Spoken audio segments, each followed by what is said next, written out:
an interest and learn. But I also think that what we need to do is to really capacitate ourselves, because this is a new world we're talking about, which Anne and I didn't have to cope with when we were younger. It's a different world for you. It's not fair. I'm sorry. But it's got to be seen from a bigger perspective of how you build resilience and how traditional knowledge and indigenous knowledge will basically support the building of resilience. Because in my work in Asia, we found that even indigenous communities were telling us that, we relied on certain signs about when the rains are coming, when the rains will stop, whether there'll be a flood, and so on. One example would be, it's in India, about this bird that always comes before the monsoon. Now the bird comes, there's no monsoon. Okay, so some signs are failing because you must understand that these systems developed because there was a constancy in the climate system. Now the climate system is all haywire, it's all upside down. So some of these, this knowledge doesn't apply because it was based on a system that was consistent, that was steady. That system is no longer steady today. So they are also facing, they're caught between what do we do now? And another thing is that they are facing threats they didn't have to face in the past. For instance, an area that never flooded now has floods, an area that never had drought. So they didn't have to develop traditional skills in that area because they never had to face it. But climate change has changed all the dynamics, all the game rules have changed. And it's so unfair for the people, especially the poor, because now they have to start to, do this whole process again of observing and then, trial and error and so on. So what we can do to help is that, to me, capacitate yourself in all the factors of resilience, and where you can use traditional knowledge, document it, bring people back to it. One example I have is in the Philippines. Anyone here from the Philippines? That I went up to these mountains, and then they were saying that, how come young people today are not so healthy, and the old ones, they could just go out to the mountains with a G-string, and bare-chested 4 o'clock in the morning, and they can stand it. And today, all the young ones are wearing, tracksuit and so on. And then one of it was the food. They ate a lot of, I think it was kamote. I think it's a very traditional sweet potato. And it's full of nutrients, and I think in many indigenous communities in Asia, they eat this, tubers and all that, and they were strong. They said, no problem, we can take it, the cold. But today, 16-year-olds all cannot stand. They had to go out, dressed to kill, fight with the cold.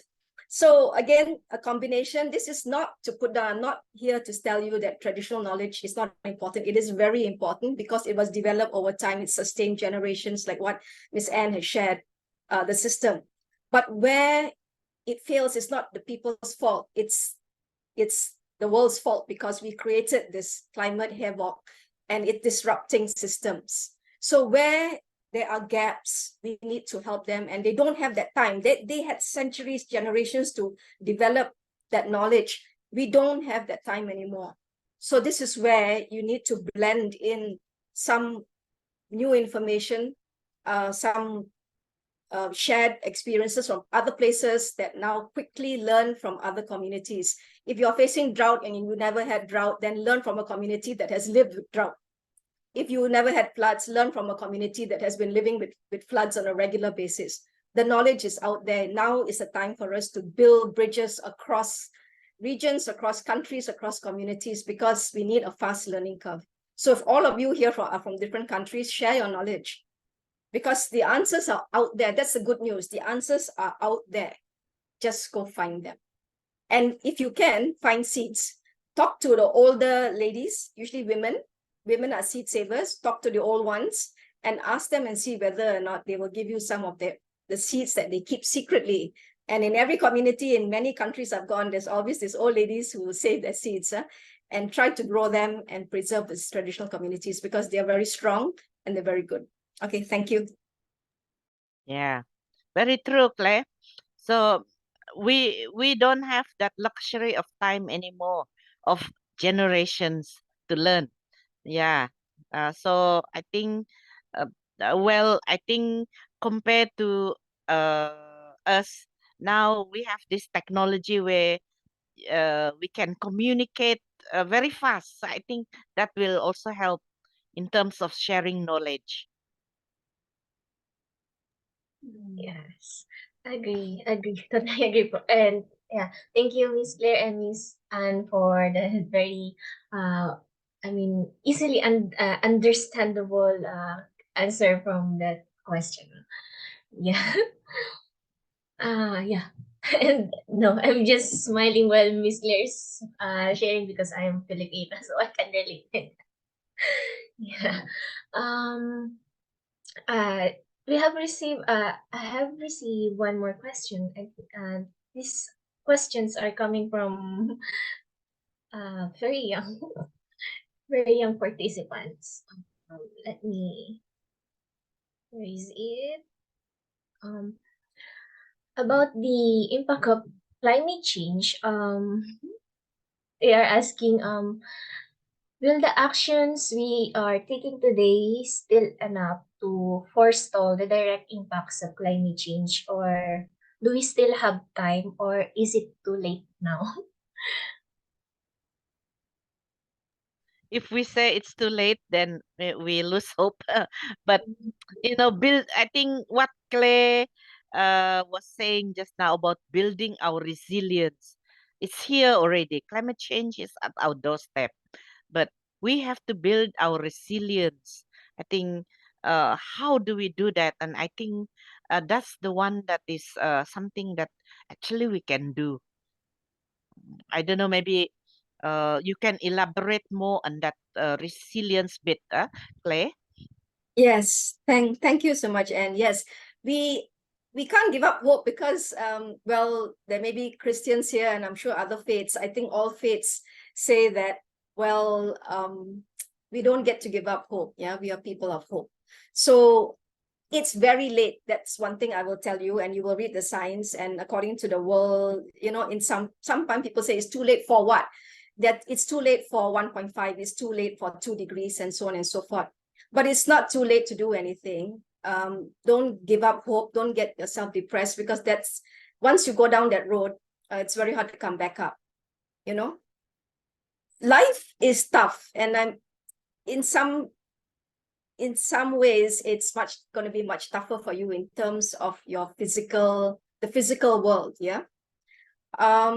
It's a time now, I would say, really the skills and all that are the easy part to me.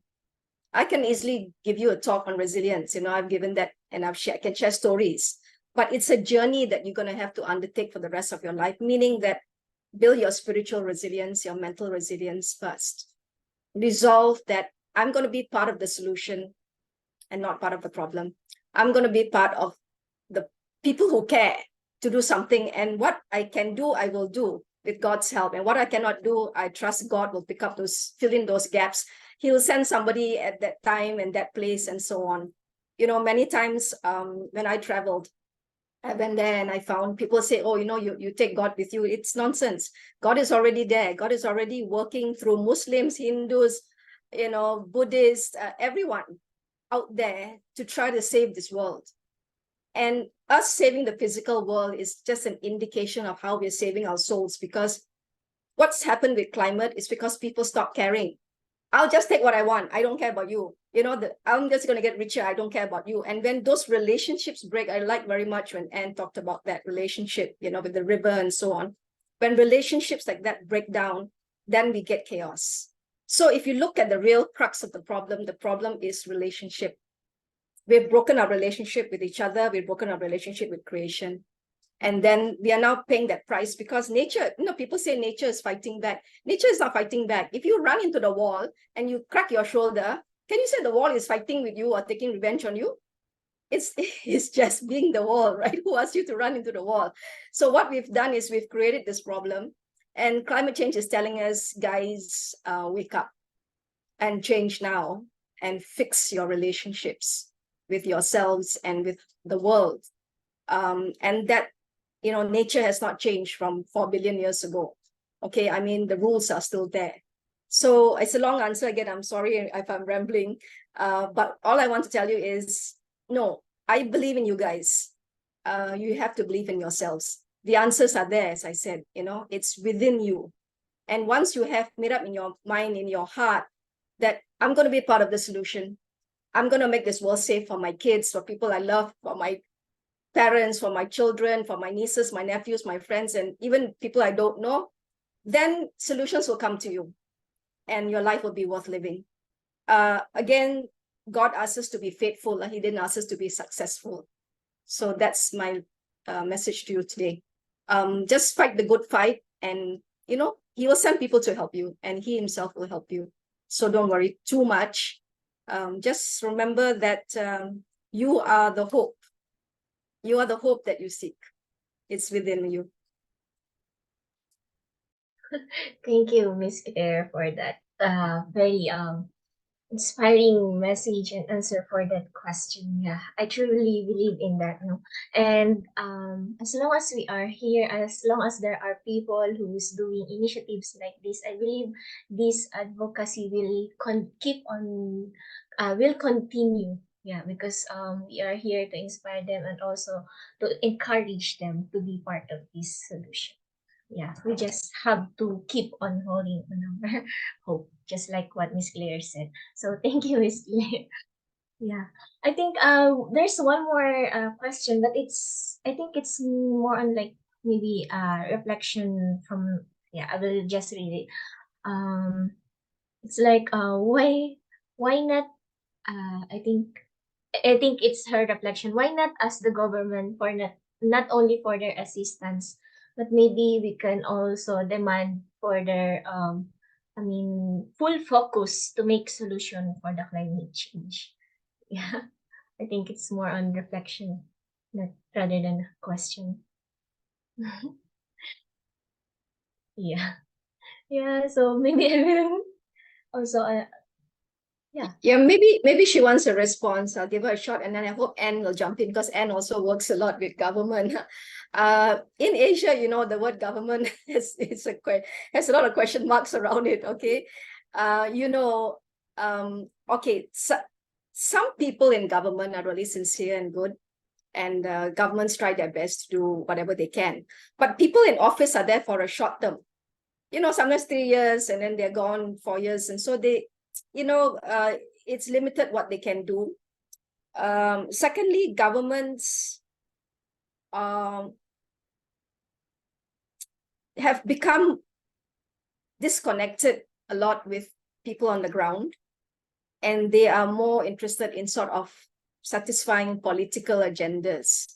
Okay, so in other words, okay, the bottom line of what activists do is we work with the government when the government can help the cause. If you need to go and walk with them, sit down with them and talk with them, do it.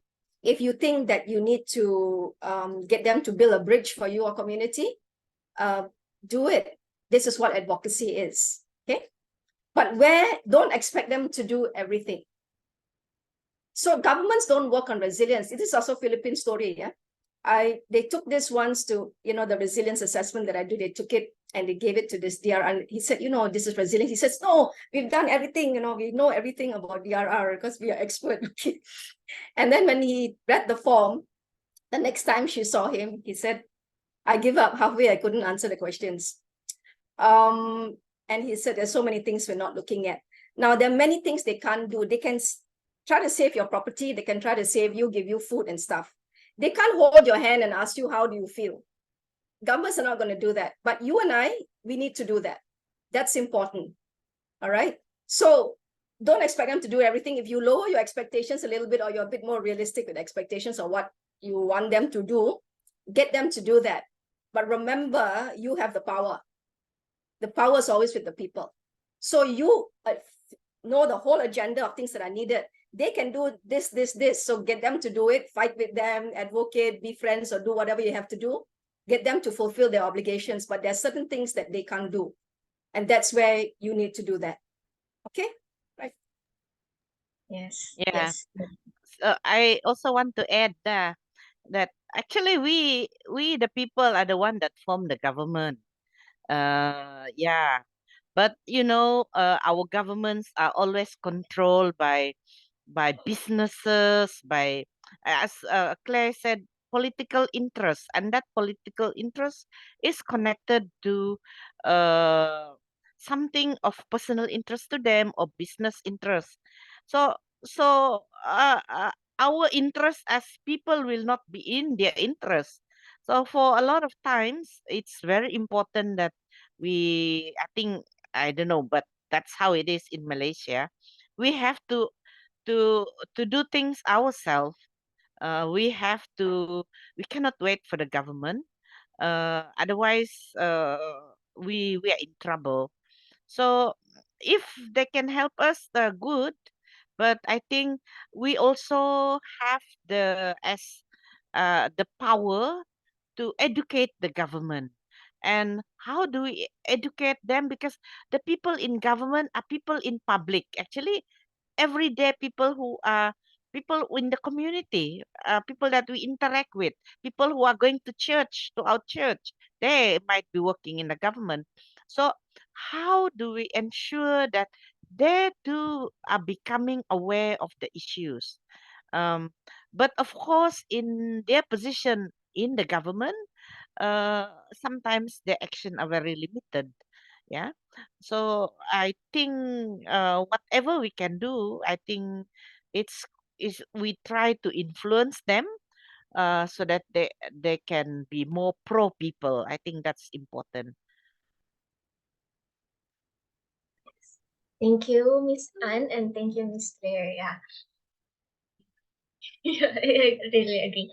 And I think I just want to share also regarding this. No? Yeah, I agree with Miss Claire and Miss Anne that we can do something, and we have the voice about especially as the young people. Just want to share about the because we have our ongoing club workshop also on climate justice and ecology. It started last Feb 14. And yesterday is our second day. So one of the topics we discussed yesterday is about the rights of nature will. So it's about the recognition of rights of nature. So what the person shared with us is that they are really trying to lobby to the government to make the rights of nature as part of the law. So I think one thing that they shared also is that one thing that we can do is, yeah, first educate ourselves as young people, and then for second, we can also be part of this, like changing some of the system that's not really good. Like changing, not really removing the things or the other laws, but maybe yeah, educating also the government, just like for what Miss Anne said, like we can help in suggesting what law can we do to protect more our environment, and just like what they are doing, they are lobbying for the rights of nature. So yeah, that's the thing that we can do, and we have the voice. Yeah, yeah, thank you. That's for me. And then I have, Yes. So, we can start by ourselves and community make use the social media from Miss Julia. Yeah. Yes, Miss Claire. yeah. Media, use the media, be friends with them, develop your media skills, because the media is very powerful. Yeah, Mhm. it is very powerful. Yes. So anyone would like to share, Miss Julia, Natalia, would you like to share also?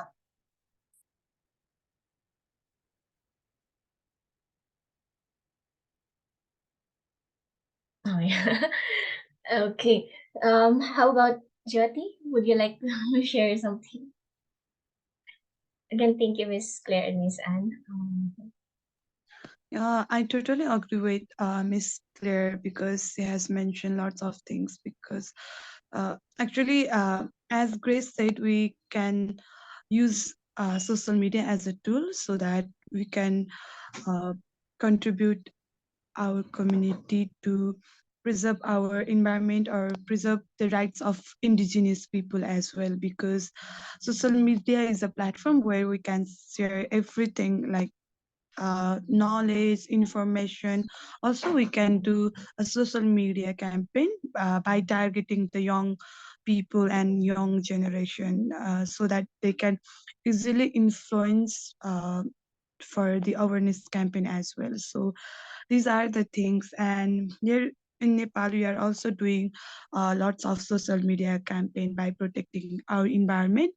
And also we need to think about the responsibility to protect our community by doing different activities such as social media campaign, awareness campaign, and lots of panel discussion and many more. Also, we are doing a reusable pad training in rural area. So these are some activities we are trying to change our community to protect our society, to protect our environment and free from the climate change issues. Yeah, thank you. Wow, thank you for that sharing. Okay. Another message from Miss Julia, very insightful sharing about indigenous people roles, and I have questions. Okay, how we can help to promote and preserve the indigenous tools as medicine, sometimes for the diseases? What do you think, Miss Anne? Okay. Thank you, Julia, for your question. Yeah, it's very important to preserve and promote indigenous tools, um, such as medicine. Uh, well, and a lot, I must say, a lot of the medicine that we have is also really is found in the environment. So if the environment is lost or the forest is lost, that knowledge, that medicine will also be lost. So I do know, like my mother is a herbalist. She always tell me that, oh, that medicine, that plant, that medicine, which is a plant, she said, is no more growing. Very hard. We cannot find it because the forests are gone.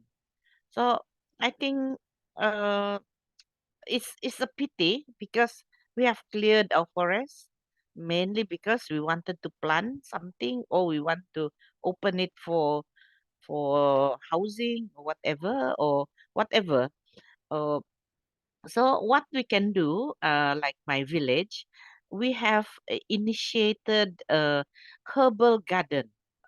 Like it's not really a garden, but we have initiated a space where, in the community, where we said that that space will be something that we will look after. We will not use it for development, but rather we plant all our indigenous medicine herbs into that area. Yeah. So that our young generation, our children can also go there and learn about it. Yeah. So that's what we can do. Um, and at times we can also document. We can take picture. We write it down. We put the local name. Oh, if we can plant those medicine, you can also ensure that it will not die. And I think Claire mentioned about seeds just now. I think that's very important because a lot of times the way we ensure that a particular plant will not die is ensuring that we have their seed and we continue to plant that seed. I think that's also very important to have that awareness. So you go somewhere, you see something, you take a seed and you bring back and we plant it. So as long as we keep planting that seed, and look after that plant, uh, it will not become extinct. And then that knowledge will continue. We also use it, that knowledge will continue to live on. I think for me, that's how we can preserve and promote indigenous medicine and knowledge, especially for diseases. Yeah. Yes. Thank you, Miss Anne, and thank you all for the questions and for joining us in this webinar. Yeah. No, just want to share about the seeds. Suddenly, I just remembered our seniors about these seeds. Our seniors also shared it, told that to us when I was at when I was in my teen years. Yeah, and until now, it's great to hear it from here. Yeah, and I agree with that. Just keep on planting, growing seeds. Yeah. So again, thank you everyone for this wonderful and very um wonderful night. And I hope we learned a lot. And let us use these learnings. Let us put it into action so that it will become wisdom, and we will be able to inspire more young people, to help us in this advocacy. So again, thank you everyone. Yeah, so maybe may I request everyone to please turn on the camera, and yeah, let's have a group photo. Rafa, Julia, and Ruth. Yeah, if is it possible, and if not, please do press the heart reaction or the party heart reaction. So after the count of three, smile. Go 1, 2, 3. Oh wait, Rafa is joining. Okay, 1, 2, 3, smile. Yeah. So again, thank you everyone. So now I'm giving it back to Berta for some announcement. Thank you, Miss Anne, and thank you, Miss Claire, and thank you, Ros Angela. Well, thank you very much, Helen and Rosangela, and of course for all the participants, and also Miss Claire and Miss Anne for the sharing. So we would like from this invest in our planet, the webinar series, I would like to introduce and then to spotlight, and of course we want to encourage and inspire the young people how the climate change risk our health, and how the importance of the indigenous people and knowledge, like what Julian's asking about, the sometimes the indigenous the traditional medicines also help us and can be the solution for this climate change. So, on behalf of IMCS Asia Pacific, we are so thankful for the sharing, and yes, the sharing and explanation in detail with the example and then experience shared by Miss Claire and also Miss Anne and the other participants who shared this. We would like to invite you. So this webinar series, this first series, we talk about how it climate change really impact for not only social and economic, but also the public health. So next webinar series, or the series 2, we will talk about how young people can take action to solve the climate change right now. So I think today also Miss Claire and Miss Anne already share how we can use TikTok or social media. So I hope we can join and we can show to celebrate this Earth Day. We can return home. We can come back to the Earth, take care of our Earth, and then take an action. Once again, thank you very much. Thank you, Rosangela and Helen, for take this part.